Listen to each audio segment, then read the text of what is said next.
Hospital में चारों तरफ सन्नाटा छाया हुआ था। गलियारे अंधेरे में डूबे हुए थे। बस एक टिमटिमाती हुई लाइट की रोशनी में लंबी लंबी परछाइयां नाच रही थीं। नर्स प्रिया ने अपने क्लिपबोर्ड को कस के पकड़ते हुए ठंड से सिहर उठी। हवा में एक अजीब सी घुटन, एक दमघोंटू सा एहसास था। वो जल्दी जल्दी गलियारे में आगे बढ़ा कर रही थी और उसके कदमों की आहट खामोशी में गूंज रही थी। कुछ हुआ क्या? वो नर्सेज स्टेशन पहुंची, जो उस घुप अंधेरे में रोशनी का एक छोटा सा टापू था।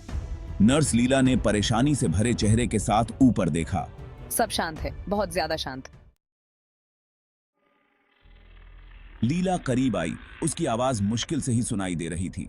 कहते हैं वो फिर से हो रहा है। प्रिया की आंखें फैल गईं। मौतें? लेकिन उन्होंने वार्ड बॉय को तो पकड़ लिया था। सिर्फ मौतें नहीं, वो संदेश, वो फुसफुसाहटें। प्रिया ने घबराहट भरी सांस ली। उसके गले में डर का एक गांठ फंस गई।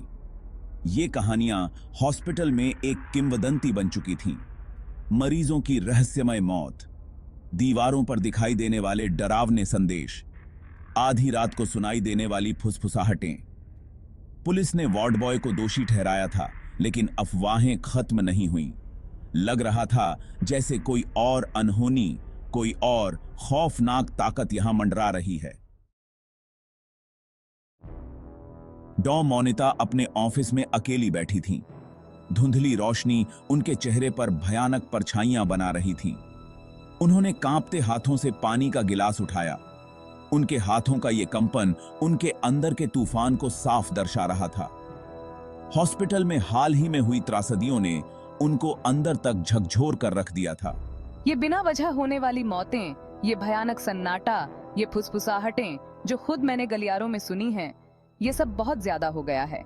एक अनदेखे खौफ का बोझ उनके सीने पर था, जो उन्हें अंदर ही अंदर डर से घोंट रहा था। वो चाहती थीं कि तर्क और दिमाग की रोशनी में सब कुछ साफ हो जाए, लेकिन यहां तो कुछ गहरा, कुछ बेहद गलत हो रहा था। अचानक इंटरकॉम बज उठा और डॉ मोनिता चौंक गई।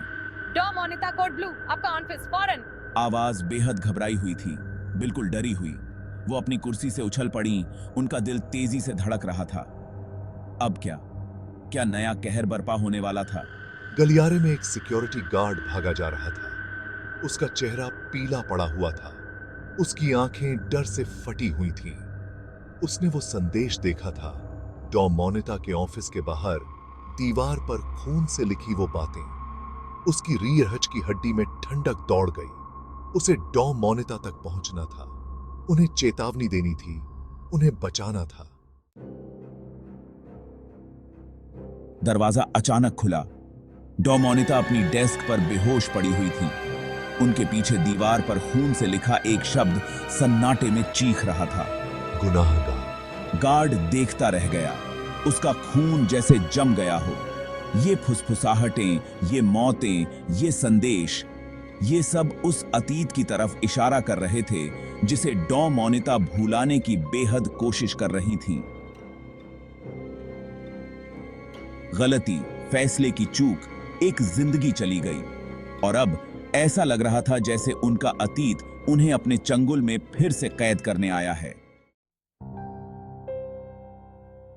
हॉस्पिटल में हर तरफ हड़कंप मचा हुआ था।